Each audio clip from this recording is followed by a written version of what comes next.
The Department of English and Comparative Literature is honored with the visit of Professor Ronald Strickland, who is the Chair of Humanities in Michigan Tech University, United States. I think I should, before formally welcoming Professor Ronald Strickland, I should introduce him with a few words. Professor Ronald Strickland is known for his extremely brilliant lectures, and some of his lectures are actually available on the YouTube. And he is an expert in critical theory, postmodernism, culture studies. He was a Fulbright senior specialist in Moldova State University, Moldova. And he also was awarded the National Endowment for the Humanities in 2005. He won the Outstanding University Teacher Award from the Illinois State University in 1996. So I'm sure you are going to enjoy his lecture. As we know, I extend my deep and warm welcome on behalf of the Department of English and Comparative Literature and the Center for Theory and Criticism. Warmly welcome, Professor Ronald Strickland. Let us all welcome him, please.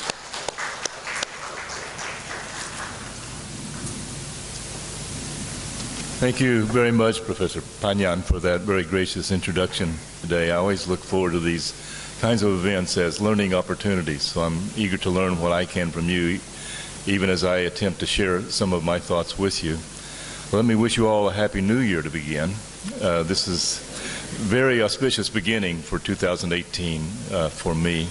Well, I've got a PowerPoint here, and I got the title Postmodernism and Its Discontents suggested to me, and I found it quite congenial, so I began to think about that. But then Dr. Prasad emailed me and he said, well, could you say some more about cultural studies specifically? Because the students here have been engaged in a course on cultural studies, and I'm happy to do that. Cultural studies, from its very beginning, resisted institutionalization. There was some fear that much of the force and the power of cultural studies would evaporate if it became an institutionalized disciplinary departmental structure. It would become rigidified and lose its power of critique and innovation. Nonetheless, it has congealed to some extent, and there is a kind of a canon of works that every one of us read, whether we're in South America or in North America or Europe or Asia, and yet there are interesting distinctions to be made. And so one of the things I want to do today is to sketch out a kind of a genealogy that leads us to possibilities for cultural studies in 2018. And to do that, I'm going to begin rather broadly and talk about aesthetics in modernity. Let me read a few pages about the ways that a society acculturates its citizens in a modern nation state. As Terry Eagleton points out in his book, The Ideology of Aesthetics, the linkage between aesthetics and politics appears in Britain in the wake of the glorious revolution of 1688, when the monarchy was fully divested of its power and subordinated to the British Parliament. It was an era of excitement, tinged with some anxiety, with ideas about the possibility of self-government inspiring both hope and fear. In the political philosophy of Thomas Hobbes, the natural state of humans was to pursue narrow self-interest in a constant war of all against all, in a reasoned calculation to gain some measure of security for each individual. Against this negative sense of freedom, the Earl of Shaftesbury, writing at the same time, proposes a Platonic ideal of moral beauty, of moral judgment or taste as a positive force that bonds subjects together in a modern society. As it's described by Shaftesbury, taste turns out to be more or less indistinguishable from aristocratic manners and style, though now extended to the newly empowered bourgeoisie.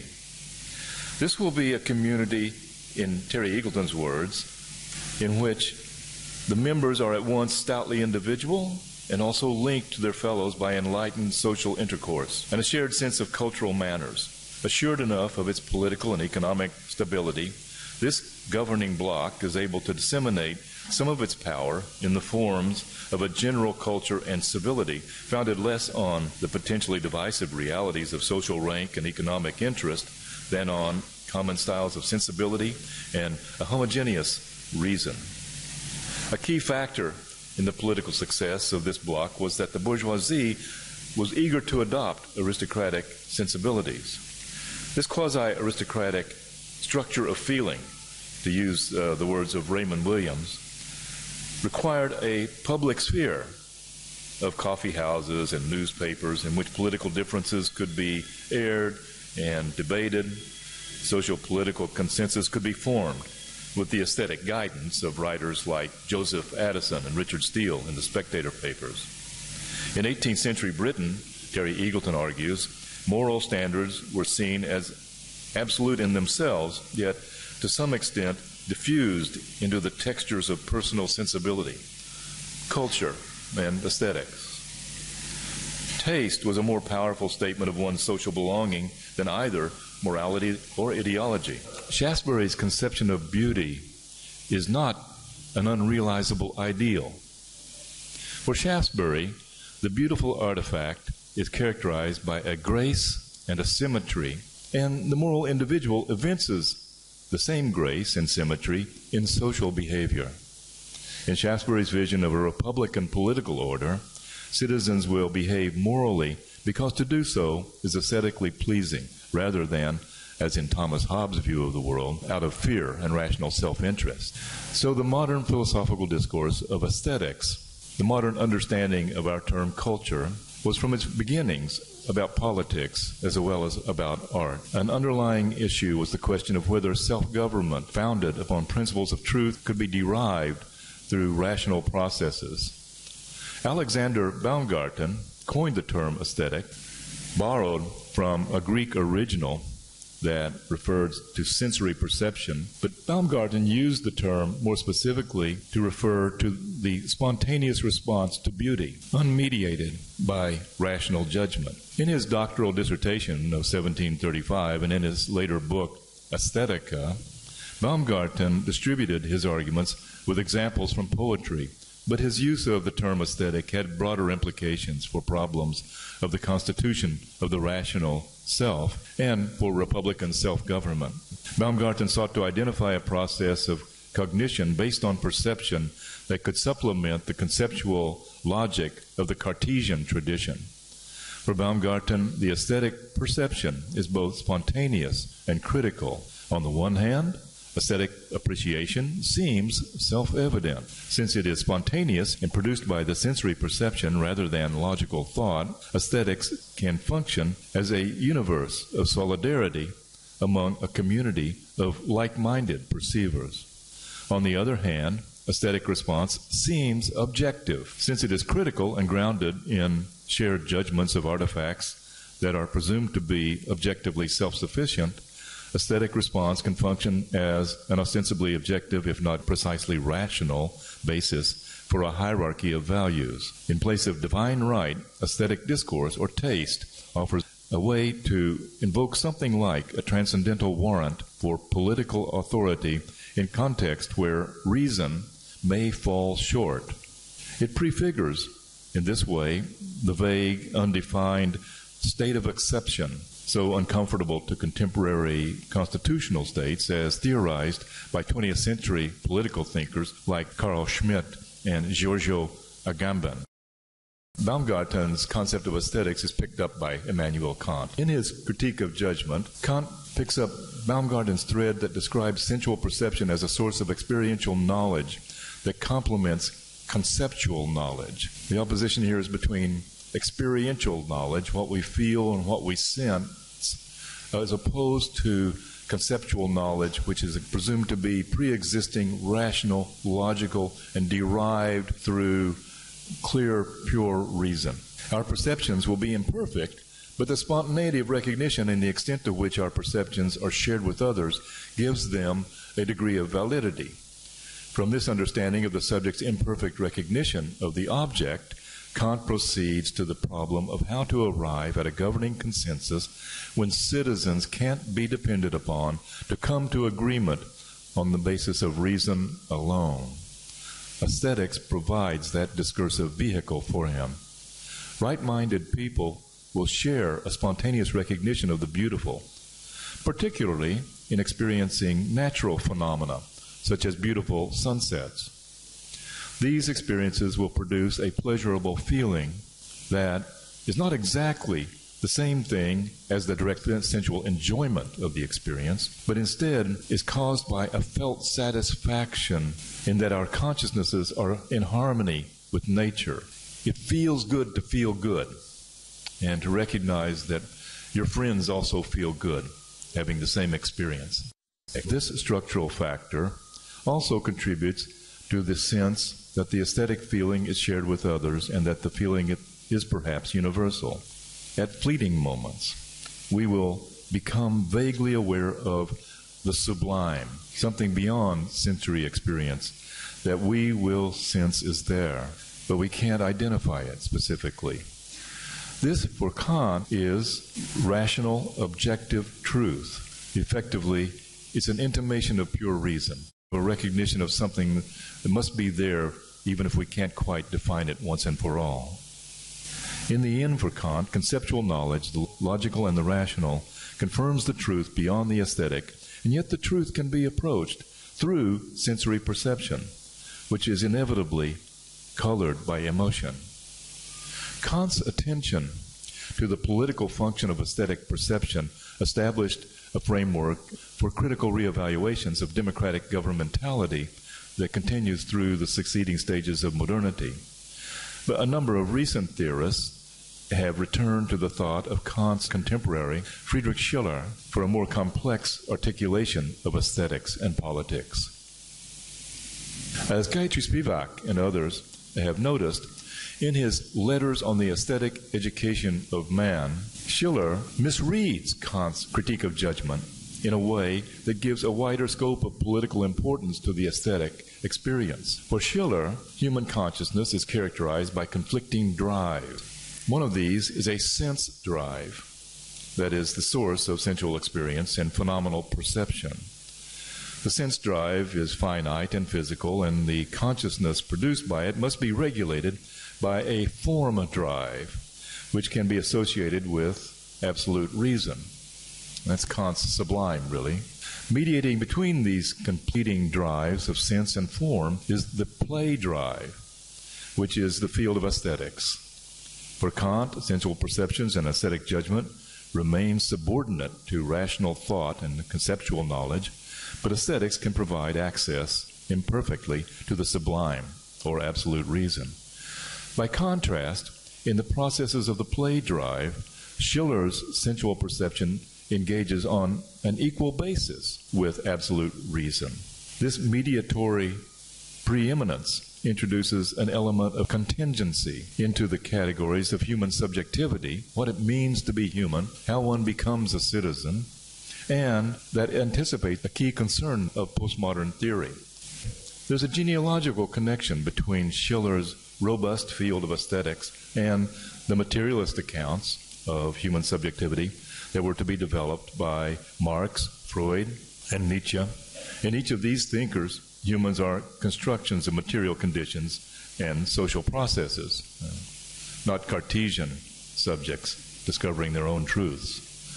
Schiller also recognized in industrial modernity a tendency toward alienation and fragmentation of individual subjects and of communities that would be shared by the English Romantic poets and also would become a theme of Marx, Nietzsche, and Freud, and the Frankfurt School critical theorists, among many others.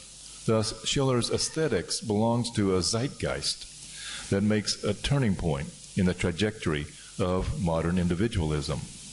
If we notice the emergence of modern individualism in the Cartesian cogito, I think, therefore I am, along with the rise of democratic citizenship, industrial capitalism, and mass society, we can recognize the decline of the modern individual in postmodern performative and contingent subjectivity, along with post-national cosmopolitanism, refugee nomadism, and post-industrial consumerism. From this moment forward, it will be increasingly difficult to uphold the concepts of autonomous individualism and a universal humanity in modernity.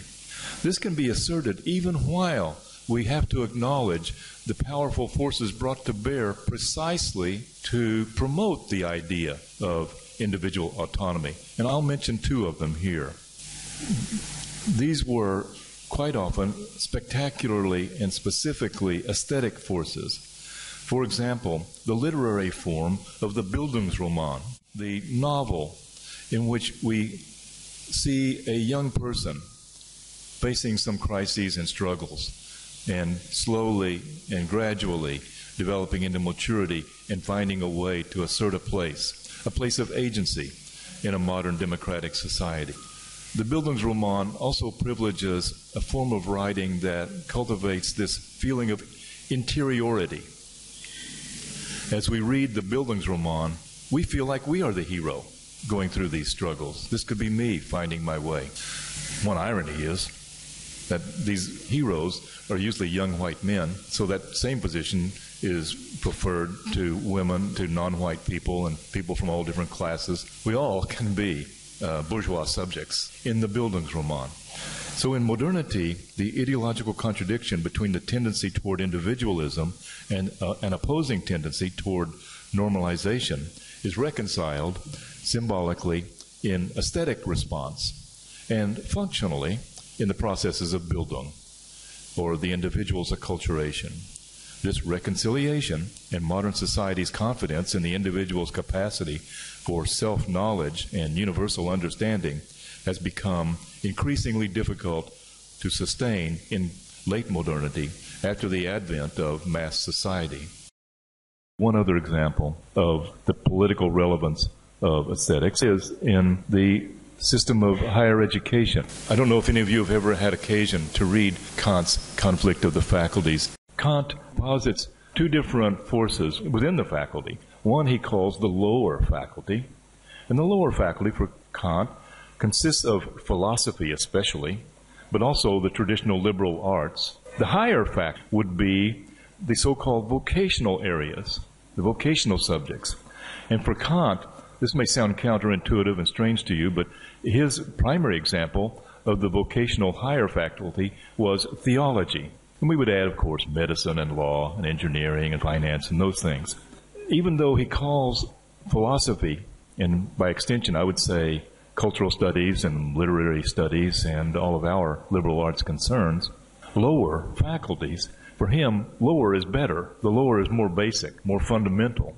And he argues that these lower faculties will from time to time have to correct the errors of vocational faculties, these vocational subjects, in which the faculty are taking for granted, taking as self-evident values and perceptions and understandings of reality and history and culture and society and politics that are in fact narrow and limited and easily critiqued. In our current context, if we can broaden philosophy to include literary and cultural theory and substitute the practice of critique for Kant's application of pure reason, this is a good description of our proper role in the humanities, or as cultural studies scholars and practitioners, and as cultural workers in relation to the technical and vocational programs in the neoliberal, technocentric 21st century academy around the world, as I see it, not just in the metropole.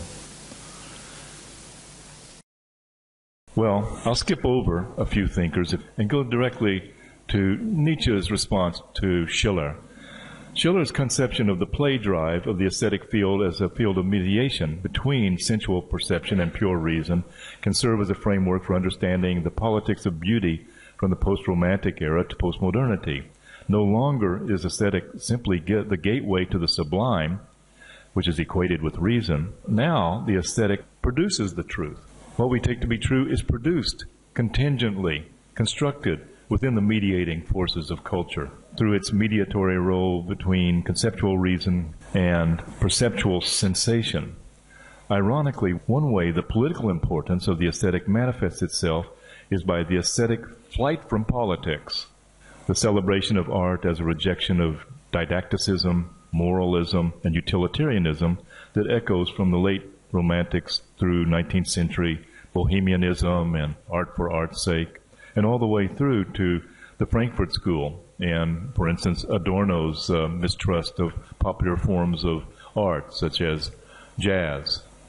By the 1930s, with the emergence of mass society, along with photographs, phonographs, cinema, and broadcast media, it was clear, as Horkheimer and Adorno were to argue in their essay, Enlightenment as Mass Deception, that the Enlightenment dream of a citizenship of informed political agency was faltering. Walter Benjamin responded to this.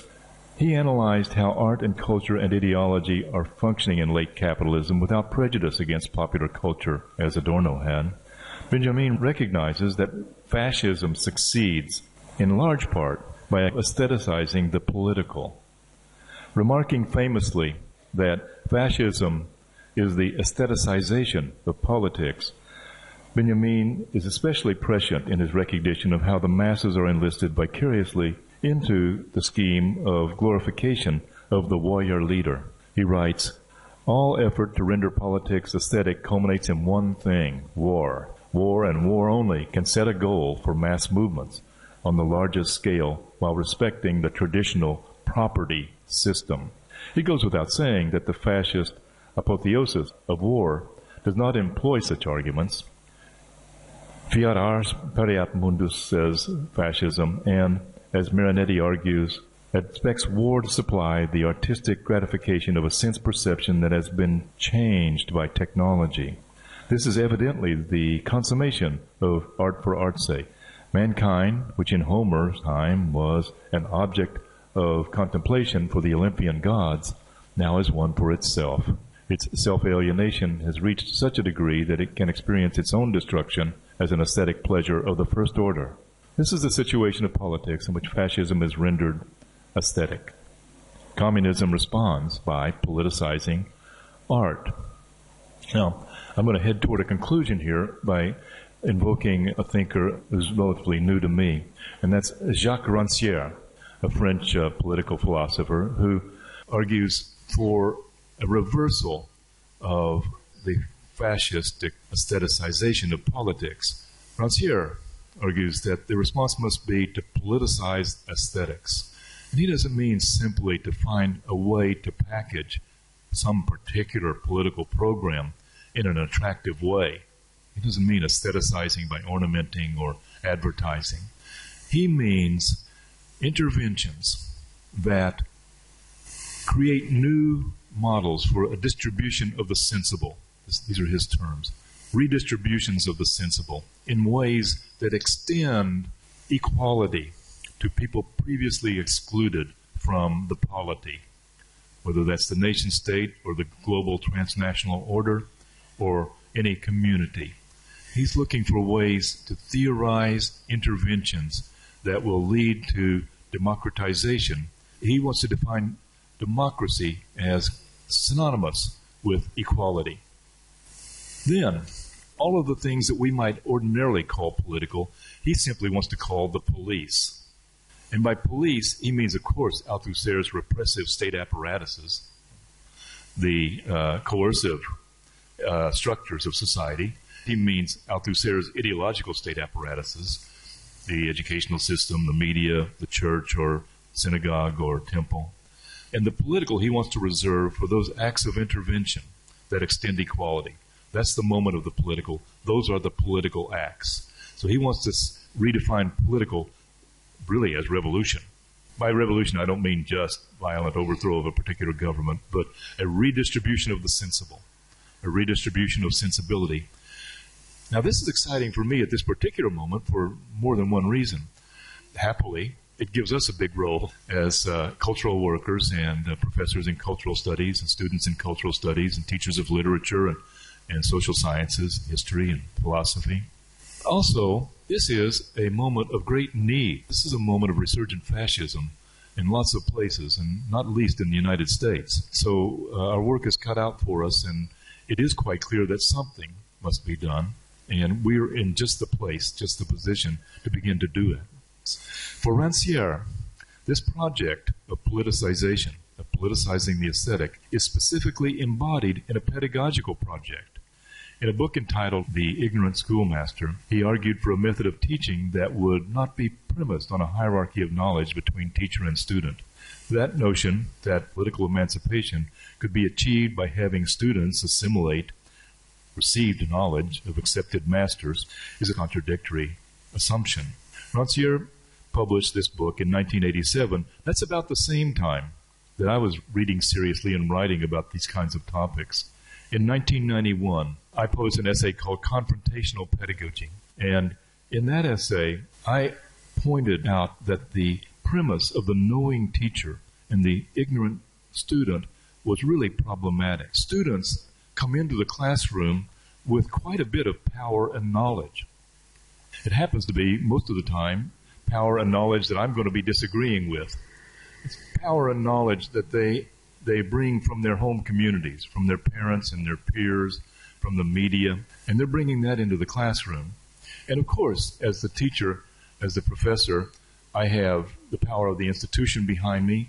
I have 8 years of advanced study beyond a bachelor's degree, and I'm 67 years old, so I have some authority of seniority. But they've got their parents, their peers, other students, their high school teachers who told them that they have to study math and science so they can be engineers and make money, and authorities all the way from media to politics and everywhere telling them studying cultural studies is not important.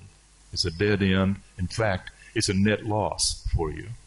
So it would seem then that there are two forces at struggle in the classroom.